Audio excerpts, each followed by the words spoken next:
বৃষ্টির দিনে তেলে ভাজা খেতে কার না ভালো লাগে, আর সন্ধেবেলা যদি এই রকম চপ হয় তবে সন্ধেটা তো জমেই যায়।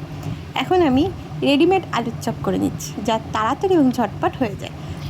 আলু খোসা সমেত গোল গোল করে কেটে নিয়েছি। এবার আমি বেসন নিয়ে নিয়েছি, তার মধ্যে দিয়েছি 1 চামচ আদা, হলুদ আর 1 চামচ জিরের গুঁড়ো। এবার আমি এর মধ্যে দিয়ে দিচ্ছি 1/2 চামচ গরম মশলা, দিয়ে দিলাম পরিমাণ মতো লবণ, কুচনো 2টো কাঁচা লঙ্কা। সব কিছু ভালো করে মেখে নিয়ে এর মধ্যে দিয়ে দিচ্ছি আমি অল্প পরিমাণে কালো জিরে। এরপর বেসনের মধ্যে অল্প অল্প জল দিয়ে একটা ঘন ব্যাটার তৈরি করে নিচ্ছি। তবে বেসনটা যত ভালো করে ফ্যাটানো হবে চপগুলো কিন্তু তত ভালো ফুলবে, তাই আমি খুব ভালো করে বেসনটা ফ্যাটিয়ে নিচ্ছি।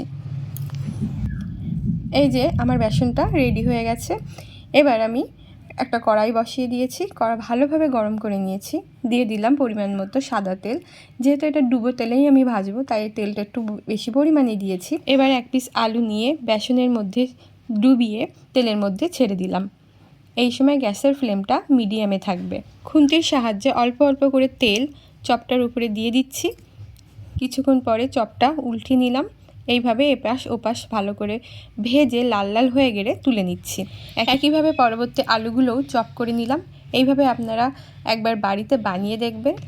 দোকান থেকে এনে যে আলুর চপগুলো আমরা খাই প্রায় সেই রকমই কিন্তু টেস্ট হয় খেতে, এটাও কিন্তু খারাপ হয় না। আপনারা একবার অবশ্যই বাড়িতে বানিয়ে দেখবেন আর আমাকে অবশ্যই কমেন্ট করে জানাবেন। এটা খুব তাড়াতাড়ি এবং চটজলদি একটা সন্ধ্যেবেলার টিফিন।